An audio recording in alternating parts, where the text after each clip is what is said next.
Lundi 15 mars, bienvenue à tous dans ce nouveau point de l'actualité. Vous êtes sur RTI 1. Dans tout juste 3 jours, la région du Ourodougou va accueillir son fils.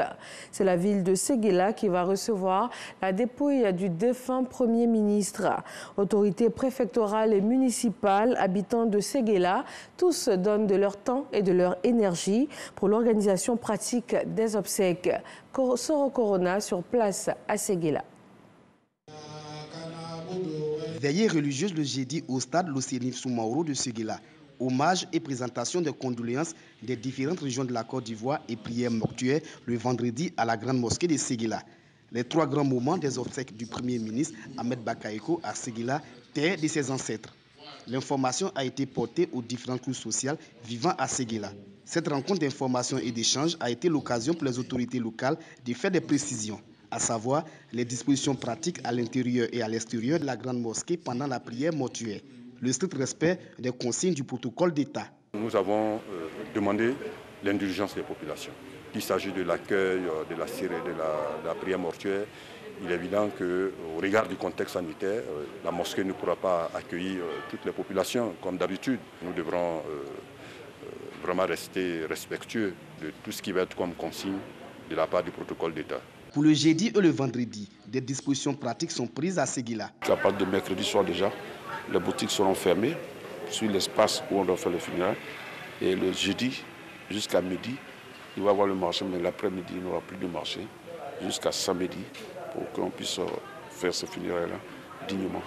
La jeunesse est invitée à faire preuve de sagesse dans ce moment difficile que traverse Séguéla. Nous avons demandé que surtout les jeunes qui entendaient porter l'illustre disparu à sa dernière demeure, mais que ces jeunes puissent comprendre qu'une volonté a été exprimée.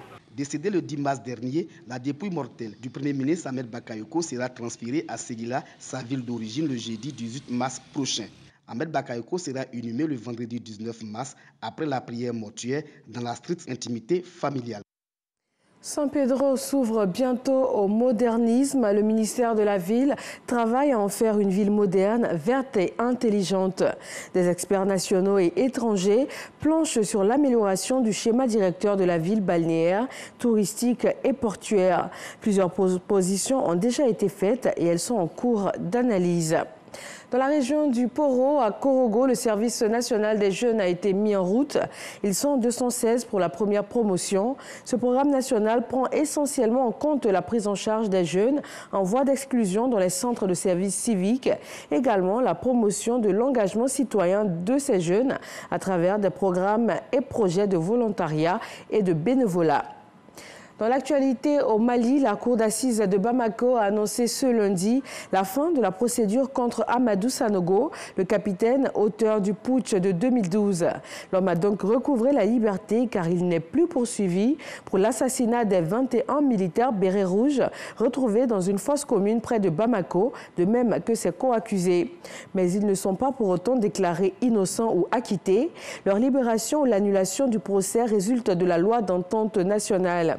Elle a été votée en 2019 par l'Assemblée nationale dans le cadre de la réconciliation nationale pour arrêter dans certains cas des poursuites contre des personnes accusées de crimes, avec en compensation le dédommagement des victimes ou de leurs parents.